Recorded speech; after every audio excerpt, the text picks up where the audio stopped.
Buenas tardes, queridos hermanos. Em,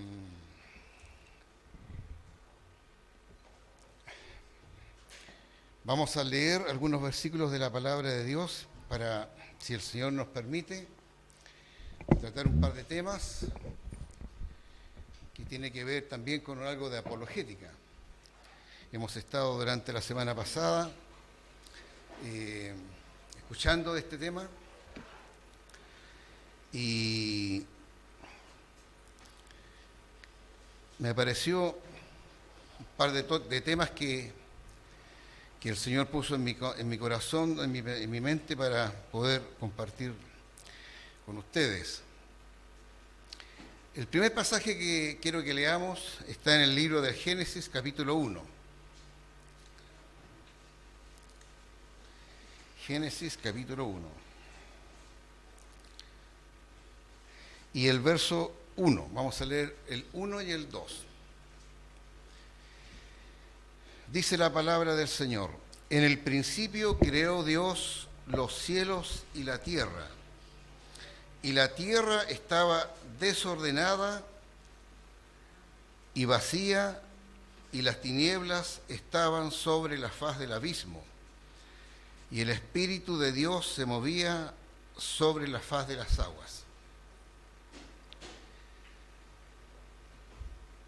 ¿Han escuchado ustedes hablar de la teoría de la brecha?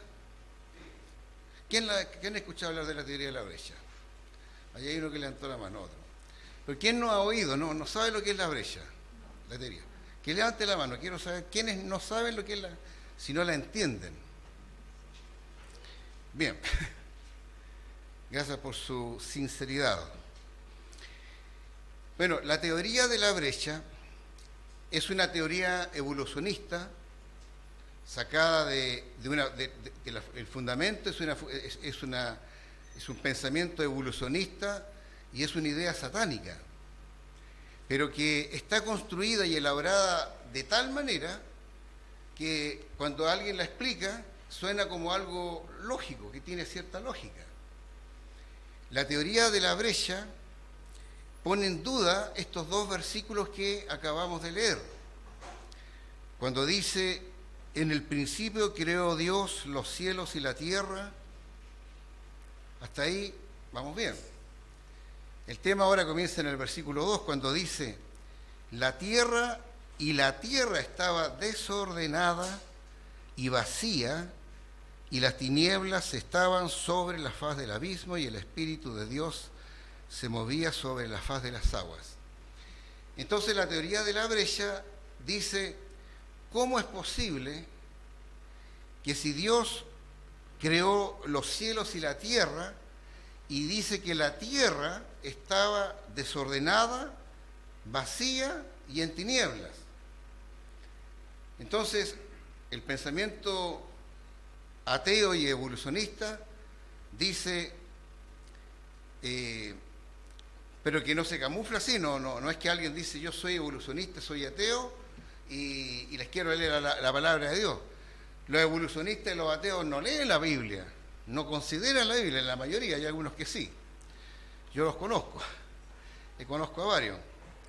Pero en general son personas que tienen una gran cercanía con el cristianismo y con la Biblia. Por eso son capaces de tomar estos dos versículos, y decir: ¿cómo es posible que Dios al crear la tierra, se haya encontrado con una tierra que estaba desordenada, estaba vacía y estaba en oscuridad, en tinieblas? Porque, ¿qué fue lo que ocurrió acá? Entonces, en la teoría de la brecha, esta idea evolucionista que está instalada en la mente de muchos cristianos, introducida en muchas iglesias y en muchas congregaciones, explican y dicen: lo que pasa es que algo ocurrió en la tierra que la desordenó, que la dejó vacía y la dejó en oscuridad. Entonces, lo que se dice básicamente, entre varias cosas que elaboran, es que entre el versículo 1 y el versículo 2 hay una gran cantidad de tiempo, porque lo que uno sigue leyendo en el resto del relato del capítulo 1, lo que nosotros nos encontramos es que Dios empieza a describir la creación, y la creación en 6 días. En 6 días. Ahí la palabra día es una palabra hebrea que significa, es yom, y significa días de 24 horas. Días de 24 horas. Entonces, si Dios hizo la creación en 6 días, días de 24 horas, bueno, cuando Dios se puso a hacer esto, la tierra estaba desordenada, vacía y en tinieblas. Entonces, dicen, aquí hay un gran periodo de tiempo, hay una brecha entre el verso 1 y el verso 2. Es un gran periodo de tiempo en que todo este desorden, todo este vaciamiento y toda esta tenebrosidad que se llenó la tierra, se produjo antes, mucho antes que Dios empezara a hacer su creación en 6 días. Una de las cosas que han elaborado es que ¿dónde se cometió el primer pecado? Muchos piensan, dice, bueno, el primer pecado se cometió en el huerto de Edén, con Adán y con Eva. Pero el primer pecado se cometió en el cielo. Y el primer pecado lo cometió Satanás, que él se rebeló contra Dios. Él dijo, subiré a las alturas de los cielos donde está el trono de Dios y me sentaré en él. Él quiso ser como Dios. Y en el enaltecimiento de Lucifer fue mandado a la tierra, y entonces Satanás desordenó, vació, desordenó y dejó en oscuridad la tierra. Ese es más o menos, en términos más o menos sencillos, lo que significa la teoría de la brecha. La teoría de la brecha es tomada también por personas evolucionistas y insertan una gran cantidad de ideas que son casi, sí, estoy hablando en voz alta, empezando en voz alta, son como ideas coincidentes. Que voy a explicar en unos segundos más. Pero bueno, yo no estoy acá para dar una clase de palabras, del significado de las palabras en hebreo, porque son medias complicadas, pero estudiando las palabras desorden, vacío y tinieblas, en el hebreo significan algo muy diferente a lo que nosotros entendemos. Desordenado significaría que si yo, por ejemplo, voy al dormitorio de mi hijo y entonces encuentro todo patas para arriba, los juguetes botados en el suelo, la cama deshecha, está con suciedad, todo es un caos, es un desorden. Y entonces en la brecha dicen, la tierra estaba así desordenada y Dios tuvo que ordenarla. Pero no, la palabra desorden, que es la traducción a nuestro idioma español, en realidad significa sin orden. Sin orden. No significa que había un desparpajo, digamos, de cosas desparramadas por todas partes. Significa sencillamente sin orden. Y la palabra vacía, por ejemplo, esta botella de agua, tiene agua, no está vacía. Pero si yo voy y le saco el agua, diría la botella está vacía. Pero yo puedo decir está vacía porque no tiene nada. Y básicamente, cuando Dios empieza su creación, lo primero cuando Él crea, uno se da cuenta por el relato, lo primero que Dios creó fue el planeta Tierra. Está absolutamente insertado en los primeros versículos hasta el versículo 13. Para Dios poder crear la luz, la expansión, llenarla con vegetales, con animales, dentro de la tierra, porque estas cosas no estaban dentro de la tierra.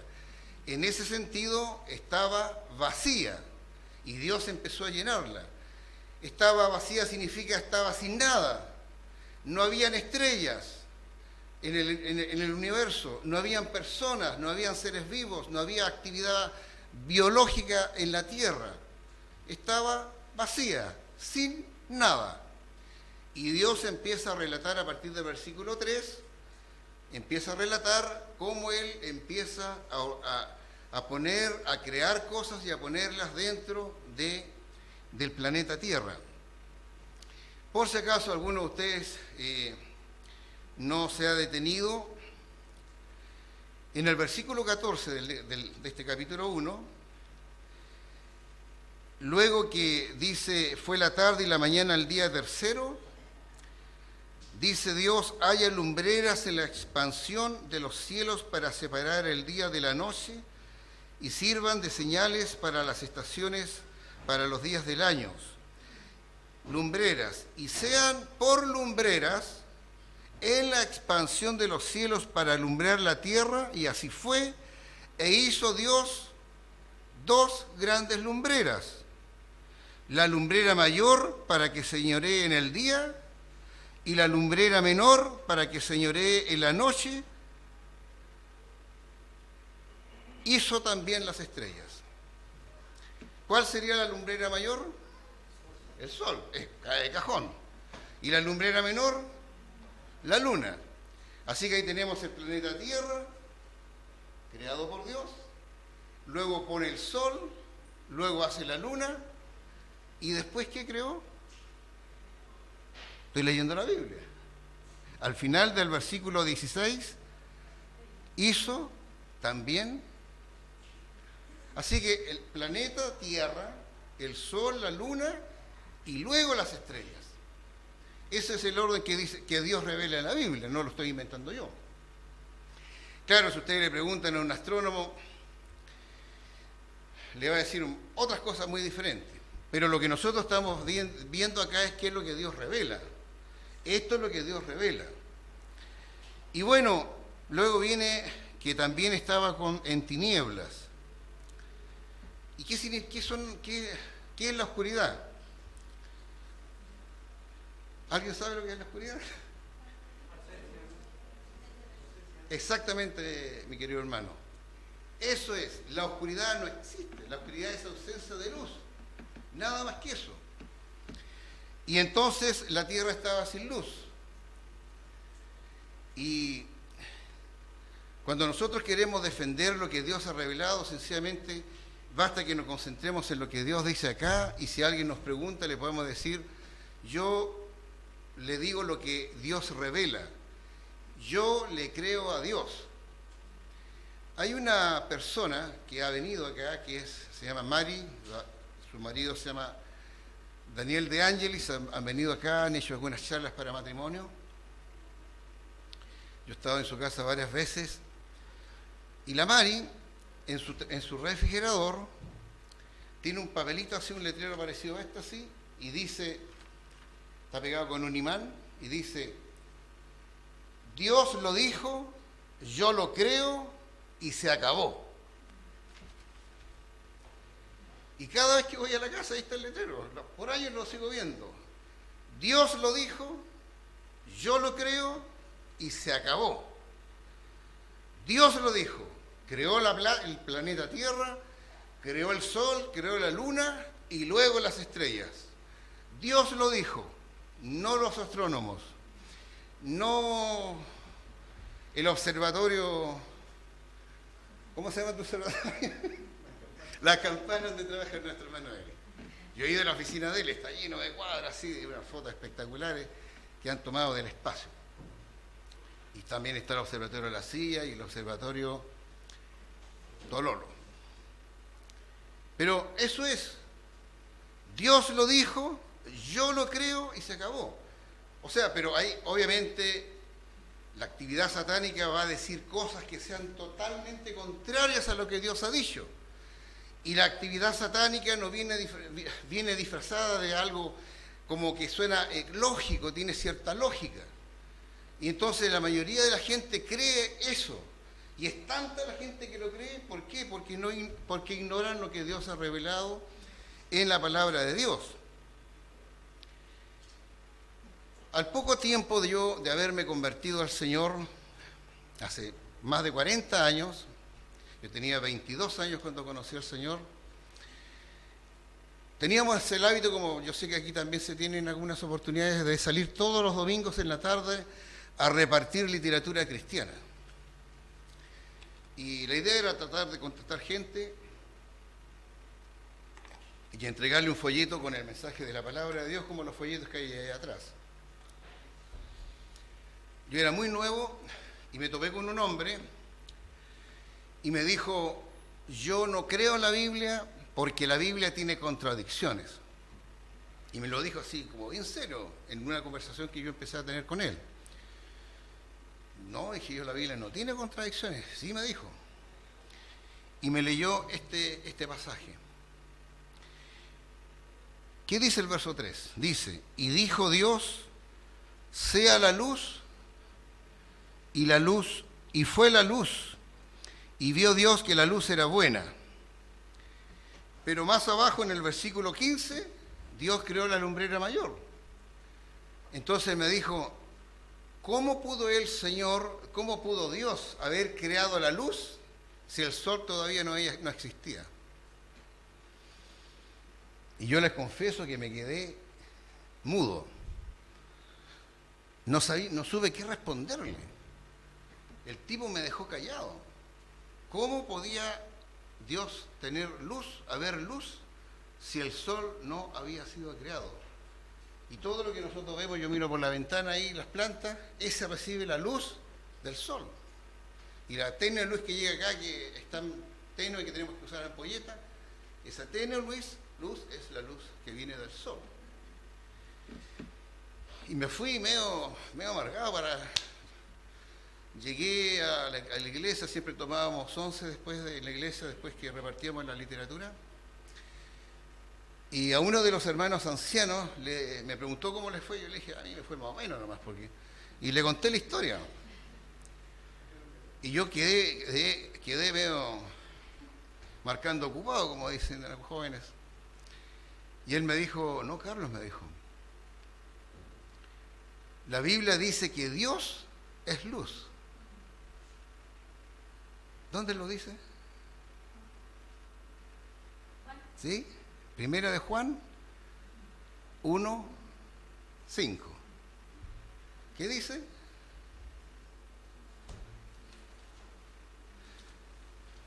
Alguien que lo lea. A ver, ¿quién lo tiene primero? Primera de Juan 1:5.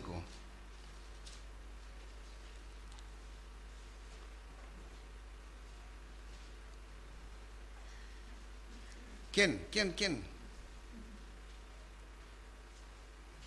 lo tiene? Rápido, que lo lea. Ya, Eduardito, ya. Este es el mensaje que hemos oído de él y os anunciamos: Dios es luz, y no hay ninguna tinieblas en él. Vaya, estoy leyendo la palabra de Dios. Por lo tanto, las tinieblas era porque no había luz, y Dios empezó a crear la luz. Pero dice aquí: Dios es luz, y no hay ninguna, y no hay, en plural, ningunas tinieblas en Él, en Dios.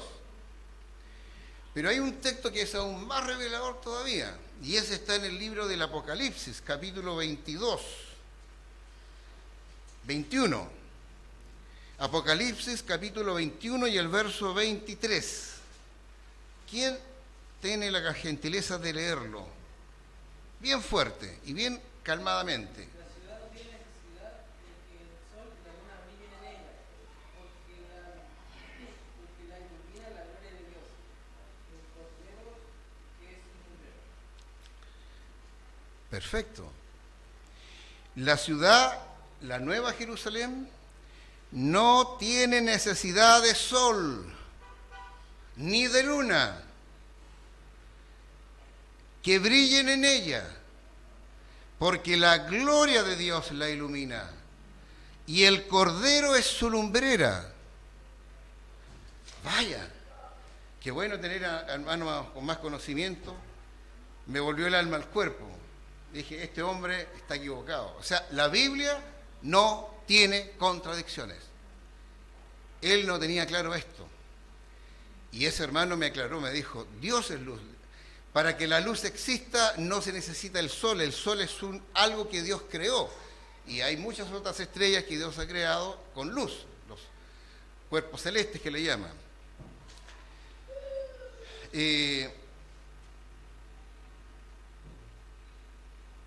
Tengo un versículo más sobre el tema del entenebrecimiento y de la luz, pero lo voy a dejar para el final. Entonces,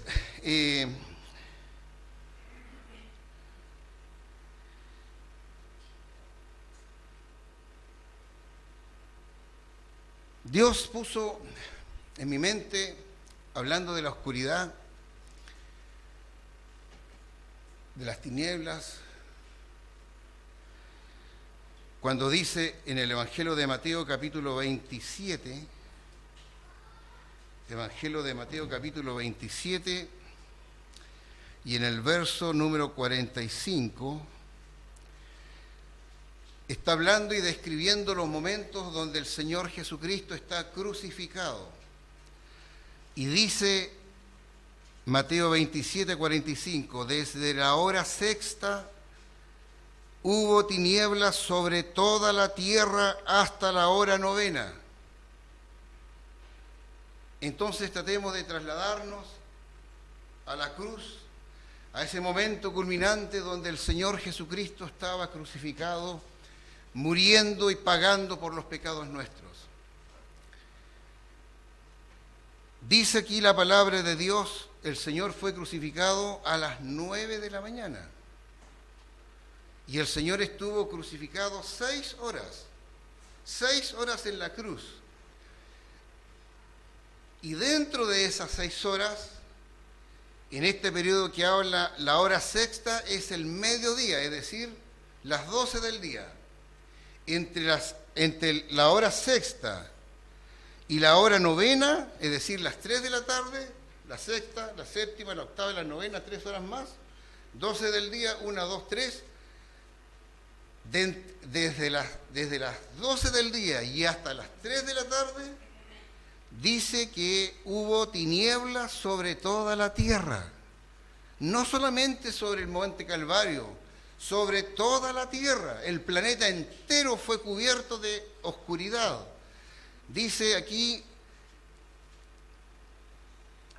hubo tinieblas. Y en esa oscuridad estaba el Señor Jesucristo, crucificado. Era el ser más solitario que podía haber en ese momento. Ahí Él estaba haciendo la redención por el pecado mío y por el pecado tuyo. Querido hermano, y a ti, querido amigo, que si todavía no conoces al Señor Jesucristo, te estoy hablando de algo que ocurrió en la cruz. Cristo estuvo en tinieblas. Él estaba siendo cargado con mi maldad, con tu maldad. Estaba siendo cargado en aquellas horas. Y Él estaba experimentando y recibiendo en su vida, en su cuerpo, el castigo que tú y yo merecíamos por los pecados cometidos durante nuestra vida. Esa oscuridad era una oscuridad que no tiene descripción. Y les voy a leer el texto más cercano para entender un poco la oscuridad que había en ese momento en la cruz. En el libro del Éxodo, capítulo 10,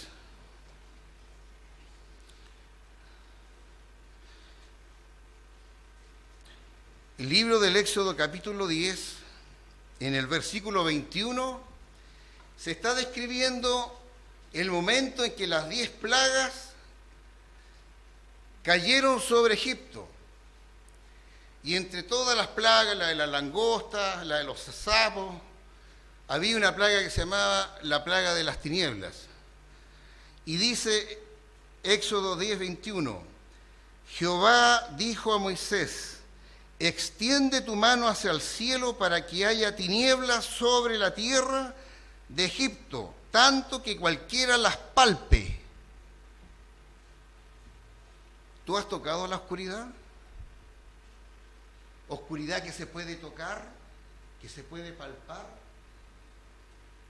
Tal era la oscuridad de una plaga en Egipto, cuando Dios le da la instrucción a Moisés: extiende tu mano hacia el cielo para que haya tinieblas sobre la tierra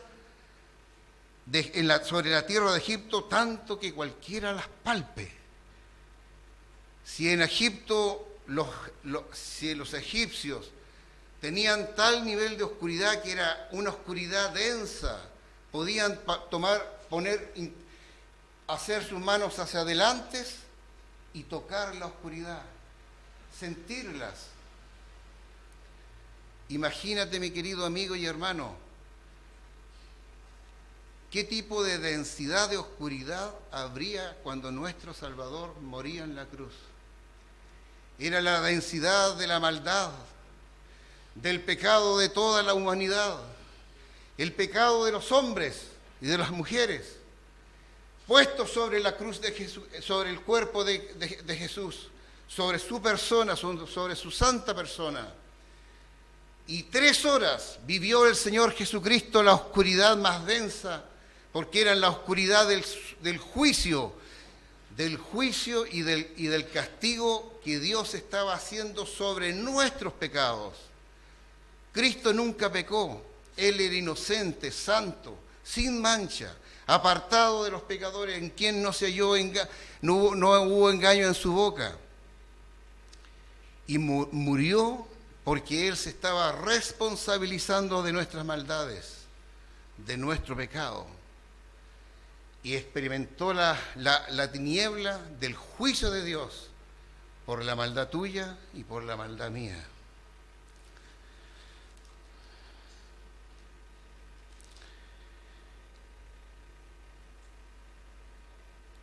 El otro punto que pudiéramos tocar es el tema de los dinosaurios.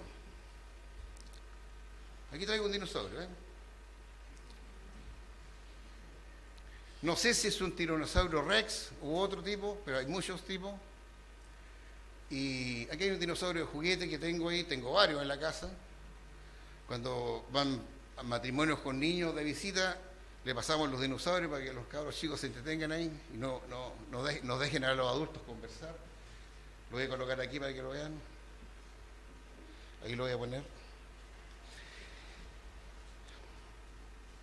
La palabra dinosaurio es una palabra inventada, no está en la Biblia.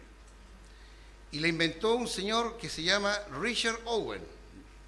No Joe Owen de la Respuesta de Génesis, ese guatón es otra.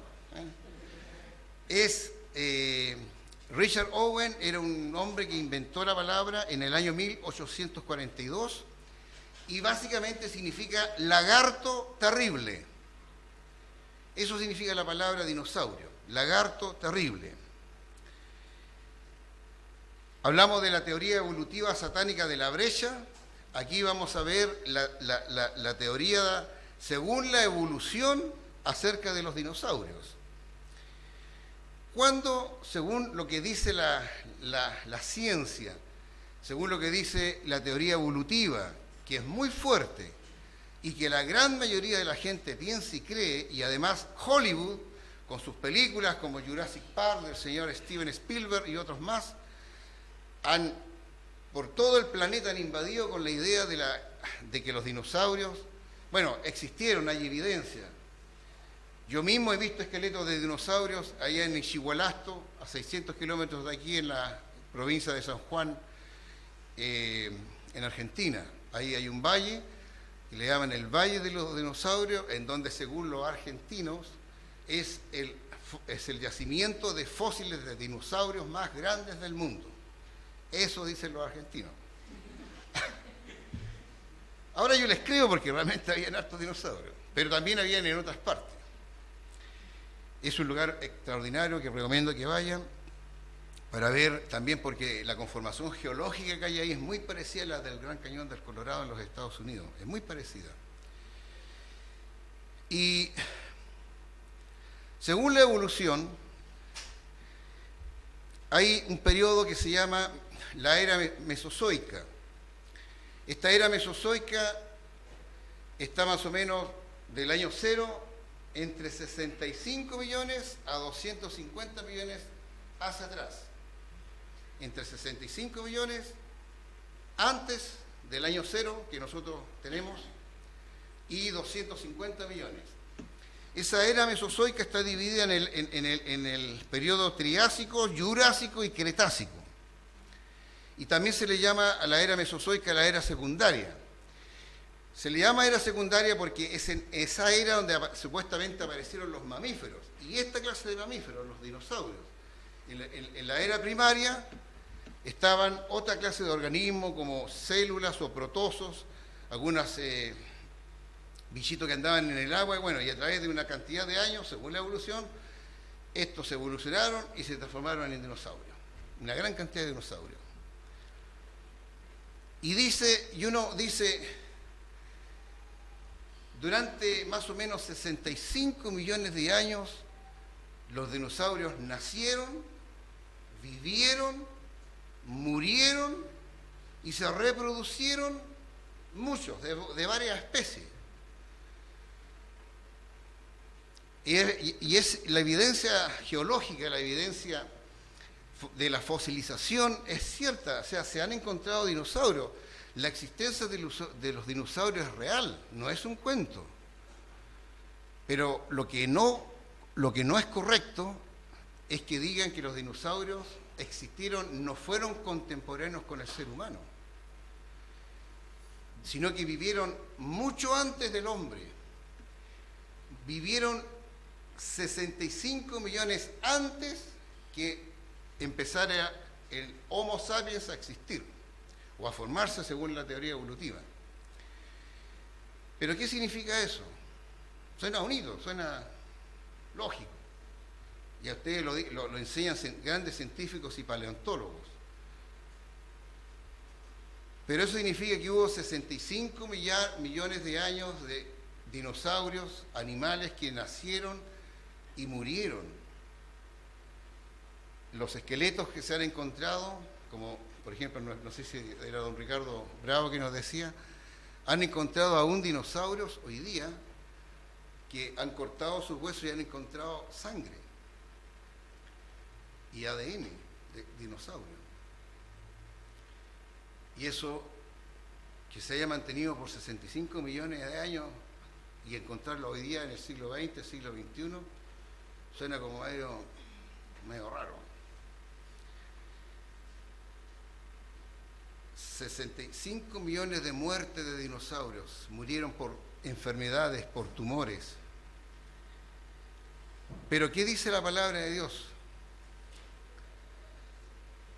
En el capítulo 5 del libro de los Romanos, capítulo 5 del libro de los Romanos, capítulo 5 del libro de los Romanos, versículo 12, hay un texto que nosotros lo citamos de memoria, lo sabemos, lo conocemos bien. Dice, por tanto como el pecado entró en el mundo por un hombre, y por el pecado la muerte, así la muerte pasó a todos los hombres, por cuanto todos pecaron. Según la palabra de Dios, ¿cómo se introdujo la muerte en el planeta Tierra? Dice, por tanto el pecado entró en el mundo por un hombre, y por el pecado la muerte. La muerte se introdujo en el hábitat del ser humano, producto del pecado del ser humano. La muerte se introdujo por el pecado cometido. Porque sabemos bien que el Señor le dijo a Adán y a Eva en el capítulo 3 del libro del Génesis, le dice, mira, aquí están todos los árboles, Adán y Eva, están todos los árboles y del fruto de todos los árboles pueden comer menos de uno que está en medio del huerto. Y le dijo, el día que de él comieres, ciertamente morirás. ¿Cuándo? El día que de él comieres, o sea, el día que tú me desobedezcas, comiendo de ese era el único mandamiento que había, no había otro.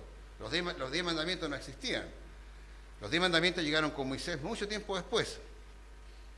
El único mandamiento era un mandamiento. Adán y Eva, hay un árbol del cual, del fruto de ese árbol, ustedes no deben comer. Esa es mi orden, esa es mi instrucción. Y si ustedes comen, ese día van a morir. Por lo tanto, es este pasaje y otros más que nos revela que la llegada de la muerte, porque se introdujo a través de Adán. El pecado entró en el mundo por un hombre y por el pecado la muerte. Y eso ocurrió en el capítulo, volvamos al libro del Génesis, eso ocurrió también en el capítulo 3, del capítulo 3 del Génesis. Ahí nosotros vemos que Satanás, personificado en la serpiente, le dice a la mujer: con que Dios os ha dicho, no coman de todo árbol del huerto. Sí, Dios dijo, no debemos comer, ni debemos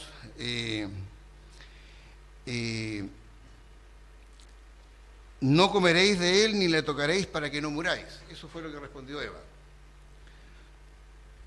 Y Dios dijo, morirás, y la serpiente dijo a la mujer, no moriréis. La palabra de Dios contra la palabra de Satanás.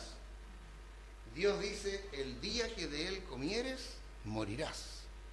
Satanás dijo, no morirán, come nomás Eva. Y ahí desobedeció. Desobedeció, y ahí sabemos el resto de la historia, que había el hábito de Adán y de Eva de juntarse con Dios en el huerto a la luz del día.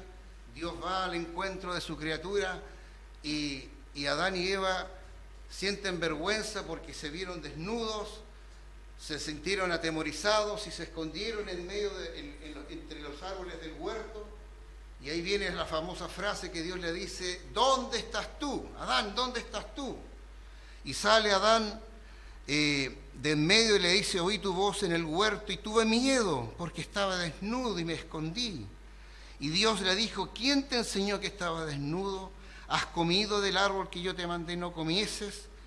Y el hombre respondió, la mujer que me diste por compañera me dio del árbol y yo comí. Y Dios le dice, ¿qué es lo que has hecho? Y Dios tiene que reparar esto.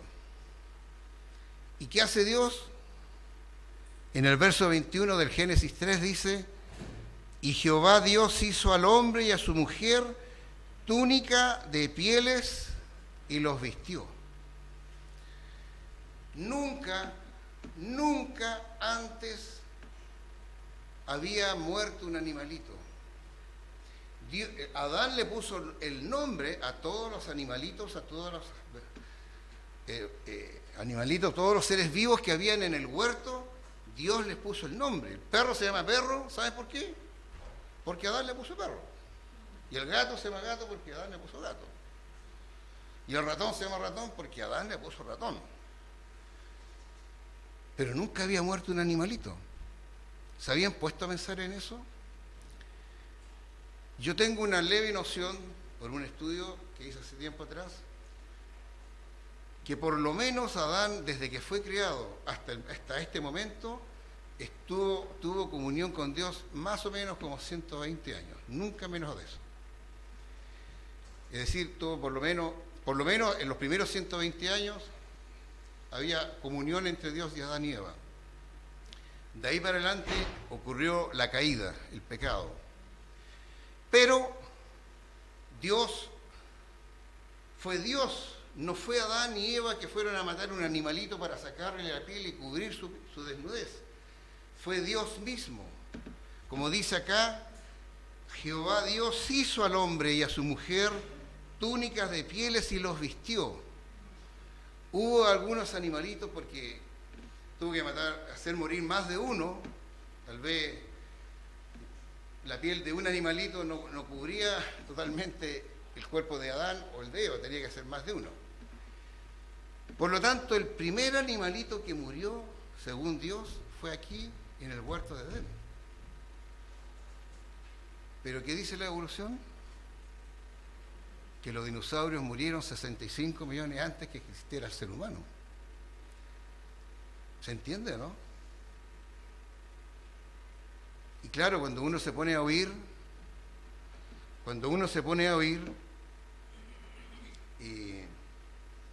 lo que enseña la evolución, lo que enseñan los profesores de ciencias sociales, están ahí para enseñar. Pero como decía el papelito, el letrero que tiene Mario en su refrigerador, Dios lo dijo, yo lo creo y se acabó.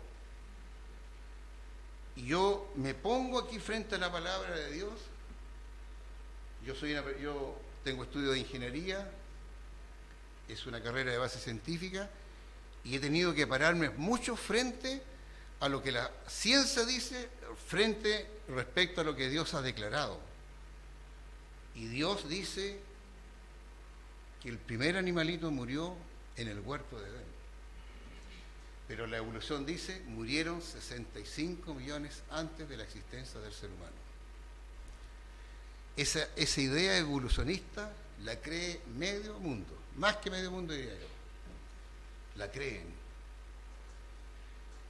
y la defienden. Nosotros quisiéramos, a los jóvenes que están aquí, hay varios adolescentes, aquí, esta chica, tú que estudias en la universidad, la Catalina, no, ¿cómo te llamas? Ella. Nos vemos enfrentados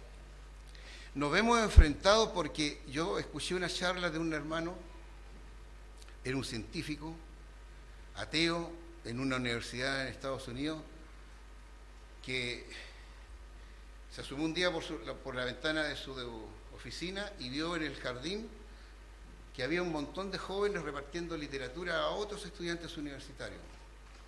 Y él bajó porque dijo, esto no puede ser. Aquí están inundando con mentiras religiosas a los estudiantes. Y él bajó y un muchacho de los cristianos que andaba repartiendo literatura cristiana le dijo, profesor, hablemos, le dijo. Y él le hablaba y le citaba la palabra de Dios, le decía, supo defender, porque eso es la apologética, saber defender, como lo que Dios ha revelado. Y ese hombre, con lo que ese joven le dijo, quedó con toda su ciencia y con todo su conocimiento y doctorado, quedó helado. Y ese hombre se convirtió. Y ahora es un expositor de respuesta en Génesis. Y él ahora obviamente predica el Santo Evangelio y las verdades reveladas en las Escrituras. Ese hombre dijo en esa conferencia, esto es una frase estadística en los Estados Unidos, dijo aproximadamente entre el 65 y 70% de los jóvenes, de los niños que han venido desde pequeños a la iglesia, a la escuela dominical, cuando van a la universidad, más o menos entre el 65 y 70% dan media vuelta. Porque no tienen argumentos. No tienen argumentos. Porque no conocen la palabra de Dios. Porque no han hecho este análisis sencillo. ¿Cuántas veces yo decía, el universo ya habla de que miles de estrellas, yo me he deleitado viendo algunas cosas en internet donde las cosas que me gusta investigar, galaxias, pero miles de millones de galaxias. Pero dice la palabra de Dios que Dios creó la tierra, luego el sol, luego la luna y luego las estrellas. Y además Él nos dice en Isaías 45, 18, dice que la tierra fue creada para que fuese habitada. El hombre con sus instrumentos, grandes telescopios, en Chile se está construyendo creo que el telescopio más grande del mundo, en Chile, y hay varios en Antofagasta y acá en la cuarta región. Tratan de ver qué hay en Marte, tratan de ver lo que hay en Júpiter, en la Luna, y no encuentran vida, no hay vida. Y yo me pregunto, si alguien por alguna razón estuviera en Marte o en Saturno, en Júpiter, y estuviera mirándonos a decir voy a ver la Tierra, a ver si hay vida, ¿qué es lo que vería? Que aquí la vida brota por todos lados. Por todos lados brota la vida, en seres humanos, en animales, en insectos, en vegetales, en la biodiversidad. Por todo lado nuestro planeta está lleno de vida. Y los científicos tratan de mirar y ven los planetas desiertos. No hay vida, no hay vida. Y Dios declara que Él creó la Tierra para que fuese habitada. Este planeta fue creado para que tú y yo lo habitáramos y el ser humano lo habitara. Y toda la creación, para que nosotros la contemplemos y veamos la maravilla de la creación de Dios, veamos a Dios en la creación. Y termino con una escritura que está en la segunda carta a los Corintios, capítulo 4. Segunda a los Corintios, capítulo 4.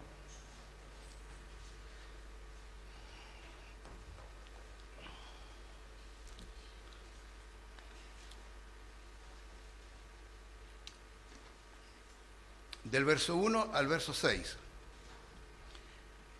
Dice la palabra de Dios: por lo cual,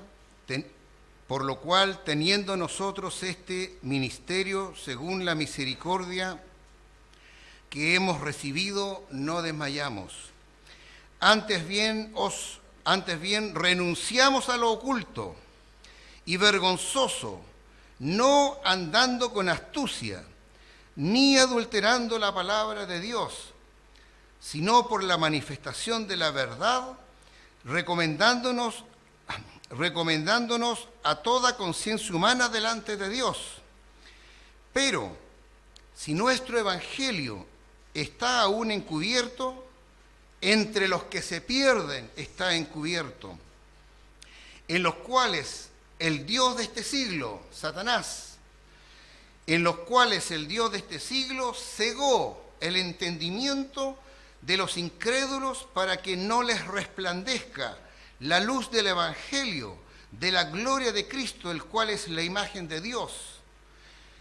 Porque no nos predicamos a nosotros mismos, sino a Jesucristo como Señor, y a nosotros como vuestros siervos por amor de Jesús. Y aquí viene lo que me gusta. Porque Dios, que mandó que de las tinieblas resplandeciese la luz, es el que resplandeció en nuestros corazones para iluminación del conocimiento de la gloria de Dios en la faz de Jesucristo. ¿Sabes, mi querido hermano y hermana? Nuestra salvación es un milagro, porque tú y yo vivíamos en la más absoluta oscuridad espiritual. La Biblia dice que el Dios de este siglo había entenebrecido el entendimiento para que la luz del evangelio de Jesucristo no nos resplandeciese. Yo, creo que algunos lo saben, tenía 22 años cuando me convertí, pero de ahí para atrás yo era el pecador más grande. Y aquí hay testigos, aquí adentro, que yo era ese pecador. Y vivía en la oscuridad más grande, en la oscuridad espiritual más grande. Y tú, querido amigo, mi querido hermano, es lo mismo. Y tú, mi querido amigo, si todavía no te has convertido al Señor Jesucristo, estás en la oscuridad. Satanás te tiene entenebrecida, oscurecida tu mente. Tu entendimiento y la luz del Evangelio no te resplandece.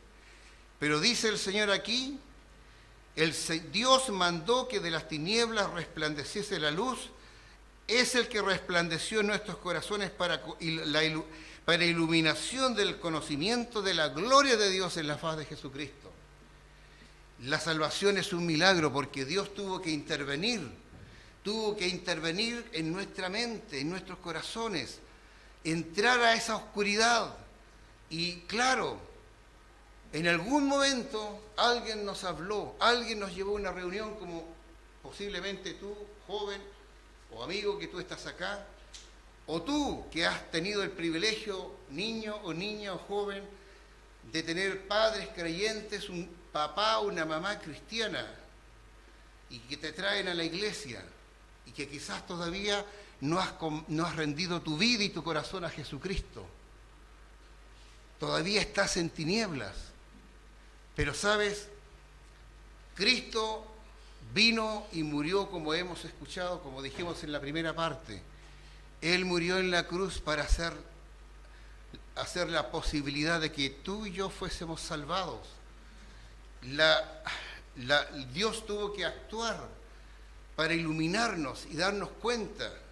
Yo todavía me acuerdo, 13 de junio de 1980, cuando justamente con ese pasaje del Evangelio de Mateo, yo hice la pregunta, no puedo entender, como algo dijimos en la mañana en la cena, yo no puedo entender por qué Dios desamparó a su Hijo.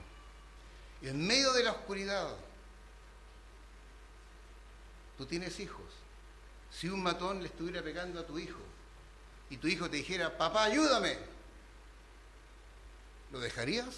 ¿Que el matón abuse de él? ¿Qué padre haría eso?